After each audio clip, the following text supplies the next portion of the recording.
мне бы хотелось поговорить на такую тему, как тикун авам. Тикун авам – это понятие в иудаизме, которое относится к различным формам действий, направленных на улучшение мира.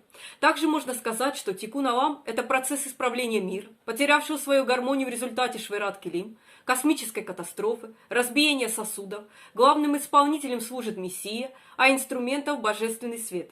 Главное средство осуществления тикун авам человеком заключается в приобщении его к святости через Тору и молитву. Каждое деяние человека воздействует на внутреннюю структуру миров, и это влияние тем значительнее, чем осознаннее поступает человек. И можно еще сказать, что тикун авам – это концепция в иудаизме, которая означает заботу и улучшение образа жизни человечества. На современном иврите это слово означает улучшение, преобразование, исправление. Исправление мира, которое несет в себе элемент искупления, стало концепцией в умах мыслителей по всему миру на сегодняшний день.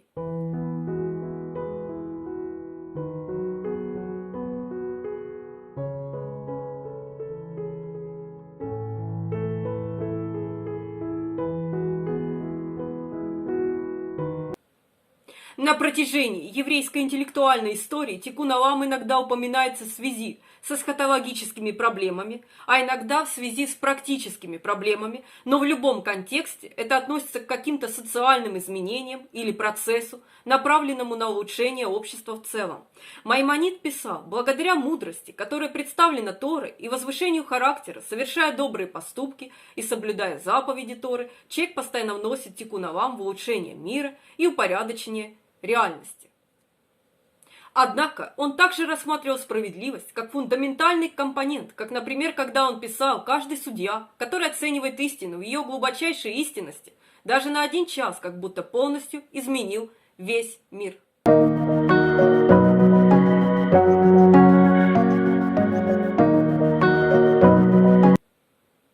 Бог использовал часть бесконечного света, скрывая себя для сотворения мира. Сосуды первой вселенной, мир хаоса, разбились вдребезги, и их осколки превратились в искры света, попавшие в следующую вселенную, то есть мир исправления.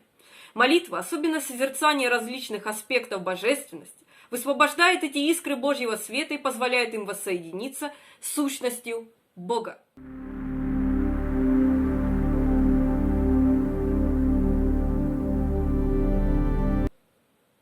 Классические еврейские тексты учат, что выполнение заповедей добрых дел является средством тикун авам, помогающим усовершенствовать мир.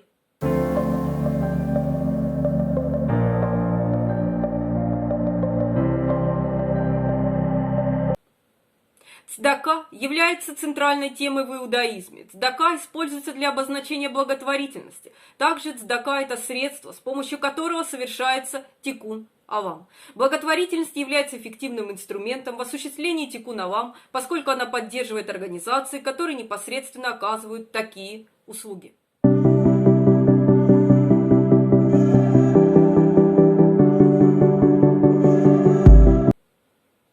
Для некоторых евреев фраза тикун авам означает, что евреи несут ответственность не только за создание образцового общества среди самих себя, но и за благосостояние общества в целом. Эта ответственность может быть понята в религиозных, социальных или политических терминах, и существует много различных мнений о том, как взаимодействуют религия, общество и политика.